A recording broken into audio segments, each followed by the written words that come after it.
రాని బంధుని చొరవ చేసి అంటున్నా, ఇంకెప్పుడు ఒంటరినని అనరాదని, నీకు సొంతం అంటే నేనేనని.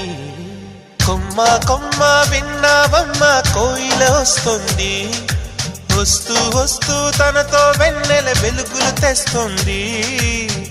ఏవమ్మ మరుమల్లి తోరణాలు కడతావా, చిలకమ్మ ఎదురేగి స్వాగతాలు చెబుతావా, పూల పొగరిల్లేరా రమ్మందని. విన్నానమ్మ